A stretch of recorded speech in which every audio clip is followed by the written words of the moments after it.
with Tom Hayes, marketing professor in the Williams College of Business and a partner in the Simpson Scarborough Marketing Consulting Agency for Higher Education.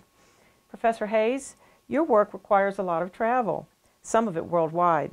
With the travel season upon us, we wanted to discuss the state of travel today and gain some insight into how to manage the airlines and their stepped-up security measures. So first of all, why don't you tell us how often you travel and what are some of your typical destinations? Well, I traveled, last year I was at the Diamond Lever for Delta, which means did 125,000 miles, which means I traveled quite a bit. Fortunately, with the schedule that I have in terms of summer travel, etc., I'm pretty flexible, but I usually go at least someplace once a month. And typically, if it's in the United States, it's to our office in Washington. I may be there for 1 day a week. I'll fly in one night, come back the next day. I may go to a client's office. For example, lately we've worked with Purdue, Georgia State, Michigan State, Arkansas State, et cetera. So I get some of those things domestically. Internationally, I do a lot of conferences. I speak at a lot of conferences. So I just came back from Bonn, Germany.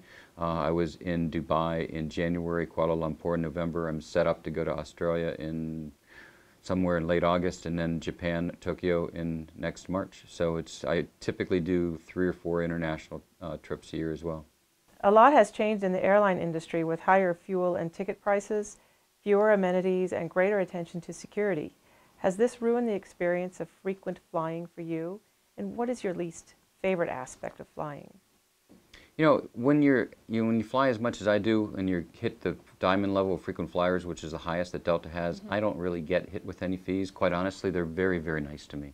I don't suffer from that part of it. I do see a lot of people that don't understand the baggage regulations or how heavy the bag can be, etc. And I think that can be a hassle for some people, is not understanding how that's going to impact it and how that really racks up prices quickly. If you have those kind of constraints. So, I find that, I've traveled so much, I'm so relaxed with it that, I just sort of let go and most things don't bother me. And when things go wrong, fortunately, there's lots of people that are more than willing to help. What's been your worst flying experience so far, and what was your best? Worst flying experiences come down to typically other passengers more than anything else. It could be the kids that are just let go, they're just going crazy on the plane and making all kinds of noise or kicking the back of your seat or something of that nature.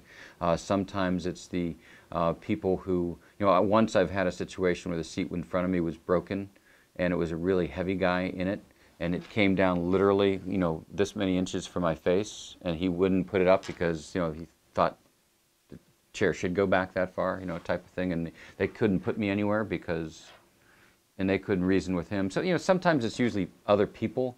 Very rarely do I ever have issues with an airline. When things go wrong, most times they can't help it. I know there are circumstances when flights get canceled because it's actually because they didn't have enough people on it to make it worthwhile, so they cancel it and force everybody onto the next plane. And can you share some traveling tips for those of us who don't fly that often? Those security lines sometimes can be quite a hassle. So how can passengers avoid problems there or anywhere else along the trip? When you're dealing with TSA, first of all, it helps to be really, really nice to them. I mean, because anytime I've ever said anything to them in the least bit when I thought what they were doing is illogical, it just made things worse. So I found be as nice as possible with it. I think some of the best tips are things that always give yourself lots of time between connections. Because that's when people really freak, because, flights are delayed for a lot of different reasons. And if you miss your next flight, you're in trouble. And if you really have to be someplace important the next day, make sure you have plenty of connection time. I think the other thing that people tend to forget is if you've got something really important the first day you're going to be there, you better pack that, whatever, the clothes or whatever you need for that, and you don't check it, because checked baggage can take 2 to 3 or more days to catch up to you if it gets lost. And it's, there's thousands upon thousands of bags, and it happens. So never carrying anything that's, never check anything that's important. I think it always is important.